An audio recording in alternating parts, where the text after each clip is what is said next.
कुछ समय पहले दुर्गापुर में हैंडपंप खराब होने के कारण गांव वाले काफी कठिनाइयों का सामना कर रहे थे। उन्हें पानी लाने के लिए काफी दूर जाना पड़ता था। इस परिस्थिति को देखकर गांव के सरपंच ने जिला कलेक्टर को एक औपचारिक पत्र लिखा। कुछ दिनों बाद जिला अधिकारी आए, पंप की जांच और कार्यवाही की। जल्द ही एक नया हैंडपंप स्थापित किया गया, जिससे गांव वालों को राहत मिली। एक समाचार पत्र की रिपोर्टर अस्मा ने इस घटना को कवर किया और सरपंच और गांव वालों से इस समस्या और इसके समाधान के बारे में बातचीत की। देखते हैं उसने अपनी समाचार रिपोर्ट कैसे लिखी। सबसे पहले अस्मा ने अपनी रिपोर्ट के लिए एक छोटा सा हेडलाइन यानी शीर्षक लिखा, new handpump installed in Durgapur village, यानी दुर्गापुर गांव में नया हैंडपंप लगाया गया, और उसे रेखांकित किया। इसके बाद उसने अपना नाम बाईं ओर लिखा, बाय अस्मा खान। फिर उसने स्थान और तारीख यानी डेट लाइन बाईं ओर लिखा, जो यह बताता है कि घटना कहाँ और कब हुई। उसने फिर रिपोर्ट का मुख्य भाग यानी मेन बॉडी लिखना शुरू किया। परिचय में उसने बताया कि क्या हुआ और कौन शामिल था, जैसे दुर्गापुर गांव के लोगों को पानी की समस्या थी। सरपंच ने जिला कलेक्टर को सहायता के लिए एक पत्र लिखा। पत्र प्राप्त करने के बाद जिला अधिकारी गांव आए। उन्होंने देखा कि हैंडपंप ठीक से काम नहीं कर रहा था, इसलिए उन्होंने एक नया हैंडपंप लगवाया। अंत में उसने लिखा कि गांव वाले कैसा महसूस कर रहे थे, जैसे गांव वाले खुश और राहत महसूस कर रहे थे। गांव की सुनीता देवी ने कहा, अब हमें पानी के लिए दूर नहीं जाना पड़ेगा, ये बहुत बड़ी मदद है।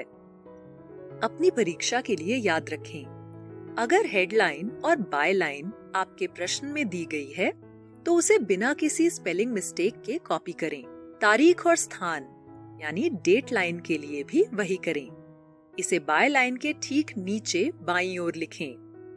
अपनी रिपोर्ट का मुख्य भाग या बॉडी लिखने से पहले हम एक रफ पेज पर एक माइंड मैप बनाएंगे और कुछ सवालों के जवाब देंगे। वेयर, ये कहाँ हुआ? दुर्गापुर विलेज। व्हाट, क्या हुआ? The village had a water problem, a letter was written and action was taken. Who, कौन शामिल था? The sarpanch, villagers, district collector and district official.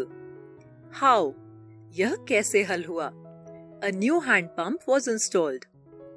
इस तरीके से माइंड मैप तैयार करने से आपको रिपोर्ट लिखने में मदद मिलेगी।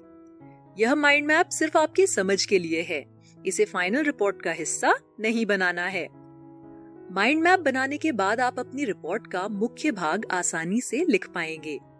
रिपोर्ट लिखना बहुत ही आसान है, बस इन स्टेप्स का पालन करके परीक्षा में आसानी से 6 अंक प्राप्त कर सकते हैं।